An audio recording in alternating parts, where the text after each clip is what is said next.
ధనస్సు వారికి కనుక చూసుకున్నట్లయితే ప్రధానంగా ఈ ధనుసు రాశి వారికి ఈ షష్టమ లాభాధిపతి అయినటువంటి శుక్రుడు కేతువుతో కలిసి భాగ్యస్థానంలో కేతువుతో ఎప్పుడైతే కలిసి ఉంటాడో మీకు కలిగేటువంటి ఫలితాలు ఏమిటి? ఈ లగ్నానికి పూర్వజన్మ కర్మకారకుడు కూడా ధనస్సు వారికి.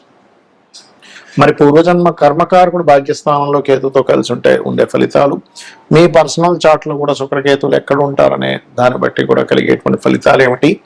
ఏ దేవత ఆరాధన చేయాలి, ఎటువంటి విషయాల పట్ల మీరు జాగ్రత్త వహించాలనేటువంటి అంశాలు చెప్తుంది నేనైనప్పటికీ చెప్పిస్తుంది సాక్షాత్ లలిత అమ్మవారిగా భావిస్తూ ఆ లలితాంబిక అమ్మవారి అనుగ్రహం మీకు పరిపూర్ణంగా కలగాలని మనస్ఫూర్తిగా కోరుకుంటూ, ఇక్కడ ఎప్పుడైతే ఈ షష్టమ లాభాధిపతి భాగ్యభావంలో ఎప్పుడైతే శుక్రుడు కేతువు కలిసి ఉన్నారో ఇది ఇచ్చేటువంటి రిజల్ట్ ఏమిటి అని చెప్పి చూసుకున్నట్లయితే, ఇక్కడ మీరు అప్పులు ఎవరికైనా ఇస్తున్నామా, అప్పు మూలంగా మీ తండ్రి తరపు బంధువర్గంతో వారికి కావచ్చు, ఏదైనా స్త్రీమూర్తికి కావచ్చు, లేదా ఒక లాంగ్ జర్నీ చేసేటప్పుడు ఏదైనా ఆభరణాలు కానీ ఏమైనా మీరు మీతో పాటు తీసుకెళ్లేటప్పుడు కొంతమంది ఒంటి మీద వేసుకోకుండా బ్యాగ్లో పెట్టుకుంటారు, అలాగా లేదా ఒంటి మీద ధరించినా సరే లాంగ్ జర్నీ వాహనం మీద వెళ్ళేటప్పుడు, అదేవిధంగా కొంత వివాహ సంబంధించిన విషయాలు కూడా, ఎందుకంటే ఇక్కడ పూర్వజన్మ కర్మకారకుడు వివాహకారక సంబంధం అనమాట ఇదంతా కూడా. కాబట్టి ఇది కొంచెం ఈ యొక్క అంశాల్లో జాగ్రత్తగా ఉండాలి. ప్రధానంగా అయితే అప్పులు, ఫ్యాషన్ రిలేటెడ్ సంబంధించిన బిజినెస్లు, బ్యాంకుల్లో ఉండేటువంటి ధన సంబంధించిన విషయంలో ఒక్కోసారి మనకి మనీ ఫ్రీజ్ అవుతూ ఉంటుంది. ఈ ఫ్రీజ్ రిలేటెడ్ సంబంధించిన అవ్వకుండా ఉండడానికి తీసుకోవాల్సిన జాగ్రత్తలు, మరియు అదేవిధంగా తండ్రి గారి ఆరోగ్య విషయంలో అయితే ఇవన్నిటికీ కూడా మీకు క్లియర్ అవ్వడానికి ఒకటే ఒక పరిష్కారం ఏమిటంటే, దూరంగా ఉండేటువంటి క్షేత్రాలకి, గణపతి క్షేత్రం అనుకోండి, అమ్మవారి క్షేత్రం అనుకోండి, లేదా లక్ష్మీ గణపతి క్షేత్రం ఏదైనా సరే, కాణిపాకం ఉంది, కాణిపాకం వెళ్ళడం కానీ, లేకపోతే అమ్మవారి శక్తి ఆలయాలు చాలా ఉన్నాయి, అలా ఆలయానికి వెళ్ళడం కనుక చేసినట్లయితే దీని నుంచి వచ్చేటువంటి నెగటివ్ ఫలితాలు ఏవి రాకుండా ఉంటాయి. పెద్ద మొత్తంలో మీరు ఏదైనా మనీ ట్రాన్స్ఫర్ చేస్తున్నారు, బ్యాంకులో ఉన్న డబ్బులు ఏదైనా ఇబ్బందికరమైన వాతావరణంలోకి వెళ్ళకూడదు. ఈ యొక్క విషయాల పట్ల మీరు జాగ్రత్తగా ఉండాలి. ఇక మీరు నిత్యము చేయవలసినటువంటి దేవత ఆరాధన ఏమిటి అని చెప్పి చూసుకున్నట్లయితే, ప్రధానంగా మీరు ఇక్కడ మీరు చేయవలసినటువంటిది ఒకటే గుర్తుపెట్టుకోండి, మీరు లక్ష్మీ నరసింహస్వామి యొక్క ఆరాధన, నవగ్రహాల్లో శుక్రకేతు గ్రహాల దగ్గర దీపారాధన, ఉలవలు బొబ్బర్లు దానంగా ఇవ్వడము, రావి చెట్టు కింద ఉండేటువంటి సర్ప ప్రతిష్ఠ చేసిన వాటి మీద ప్రదక్షిణం చేసి పసుపు కుంకుమ గంధం కలిపిన వాటి మీద వేయడం, ఇవి చేయండి. అన్ని విధాలా బాగుంటుంది. మరియు ముఖ్యంగా దూర ప్రాంతాలకు వెళ్ళేటప్పుడు, ఇంట్లో బయలుదేరేటప్పుడు ఒక్కసారి గణపతిని అమ్మవారిని తలుచుకొని బయలుదేరండి, అన్ని విధాలా మీకు బాగుంటుంది. ఈ శుక్రకేతువుల యొక్క ఏదైతే కాంబినేషన్ ఉంటుందో ఇది చూడండి, ఒక్కొక్కసారి మీ పర్సనల్ చార్ట్లో ఉంటుంది. అది స్త్రీలకు ఉంటే ఒక రకమైన ఫలితం ఇస్తుంది, పురుషులకైతే ఒక రకమైన ఫలితం ఇస్తుంది. మీ లగ్నం ఏదైందో, మీ లగ్నానికి శుక్రుడు ఎన్నో అధిపతి, శుక్రకేతువులు ఏ భావంలో కలిసి ఉన్నారు అనే దాని మీద ఫలితాలు మారిపోతూ ఉంటాయి. జనరల్గా తీసుకుంటే శుక్రుడు ధనకారకుడు, శుక్రుడు వివాహానికి కారకుడు, శుక్రుడు వాహనానికి కారకుడు, గృహానికి కారకుడు, స్త్రీమూర్తికి కారకుడు శుక్రుడు. మరి ఈ యొక్క విషయాల్లో ఆటంకం కలుగుతుందా కలగదా అనేటువంటిదంతా కూడా మీకు ఆ మహాదశ వస్తుందా రాలేదా, రానుందా, అయిపోయిందా, చిన్నప్పుడు అయిపోయింది శుక్ర మహాదశ కేతు దశ. ఉదాహరణకి వీళ్ళు ఏ భరణి నక్షత్రంలో పుట్టారు, లేకపోతే పుబ్బా నక్షత్రంలో పుట్టారు, పూర్వాషాఢ నక్షత్రంలో జన్మించారు, అలాంటి సమయంలో ఏ 4వ పాదంలో పుట్టారు అనుకోండి, చిన్నప్పుడు అయిపోతుంది. ఇంకా దశలు అయిపోతున్నా కొద్దీ దాని తర్వాత వచ్చేటువంటి రవిదశ, చంద్రదశ, కుజదశ, రాహుదశ, ఇలా దశలు గడుస్తున్నా కొద్దీ దాని ఎఫెక్ట్ ఎక్కువగా ఉంటుంది. అంటే మీరు ముందుగా అర్థం చేసుకోవాల్సింది, ఈ కాంబినేషన్ ఉన్నప్పుడు అసలు ఆ కాంబినేషన్ ఏ భావంలో ఉంది, మీ లగ్నానికి ఎన్నో భావాధిపతి అవుతున్నాడు శుక్రుడు, మరియు ఎంత డిస్టెన్స్ ఉంది శుక్రుడికి కేతువుకి. శుక్రుడు ఏ 1 డిగ్రీలో ఉంది, ఎక్కడో ఆ యొక్క రాహు కేతువు ఏ 30 డిగ్రీస్లోనే ఉన్నాడు, లేకపోతే 10 డిగ్రీస్ దాటిపోయి ఉన్నాడు, అప్పుడు కూడా ఎఫెక్ట్ ఎక్కువగా ఉండదు. ఏక నక్షత్రం కాకుండా డిఫరెంట్ నక్షత్రాల్లో ఉంటే కూడా ప్రభావం తగ్గుతుంది, గుర్తుపెట్టుకోండి.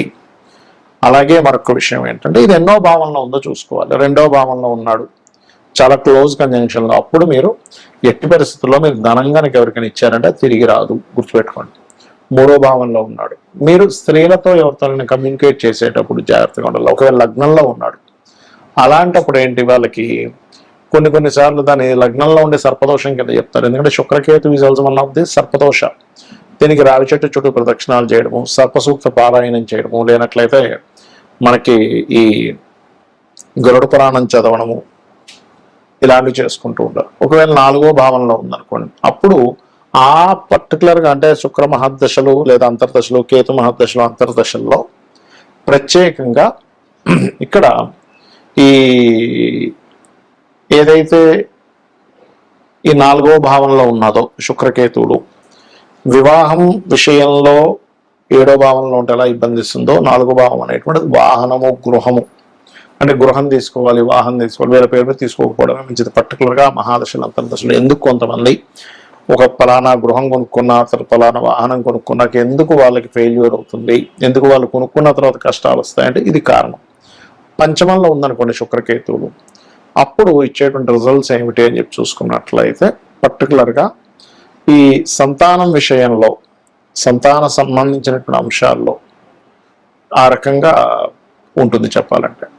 ఇక అదేవిధంగా 6వ భావం, ఇక్కడ 6వ భావంలో ఎప్పుడైనా శుక్రుడు కేతు ఉంటే అది వివాహం మీద ఎక్కువ ఎఫెక్ట్ చూపిస్తుంది. 7లో ఉన్న 6లో ఉన్నాయి. ఎందుకంటే సప్తమానికి వ్యయభావంలో శుక్రుడు వివాహ కారకుడు ఉండడం అన్నమాట. దీనికి కారణం అదేంటంటే 6 రోగస్థానం కదా, అంటే రోగ సంబంధించిన ఇస్తాడు.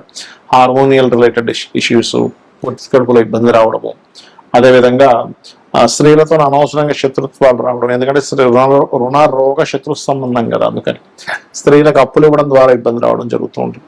సప్తమం అయితే వివాహము, సామాజిక విషయాలు ఇట్లాంటివన్నీ కూడా. లీగల్ ఇష్యూస్ కూడా చెప్తాం శుక్రకేతువులు సప్తమంలో ఉన్నప్పుడు. సహజంగా సప్తమం అనేటువంటి లీగల్ ఇష్యూస్.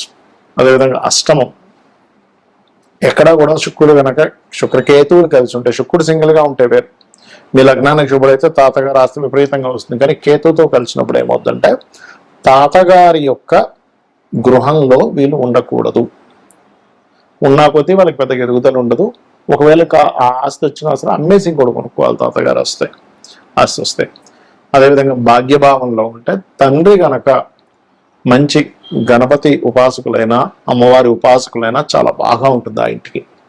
అదేవిధంగా వీళ్ళు ఎక్కువగా గణపతి క్షేత్రాలకి లేదా అమ్మవారి క్షేత్రాలకి వెళ్ళినట్లయితే మరింత బాగుంటుంది, గుర్తుపెట్టుకోండి. అదేవిధంగా దశమ స్థానం అంటే శుక్రకేతువులు కనుక దశమంలో ఉన్నట్లయితే ఇక్కడ ఈ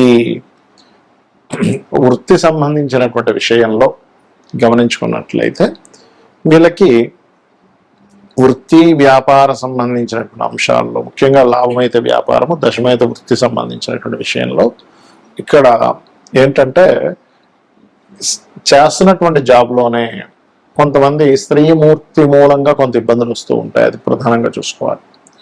అలాగే లాభస్థానం అనుకోండి, వ్యాపారం 12వ స్థానం అయితే తండ్రి యొక్క ఆస్తి.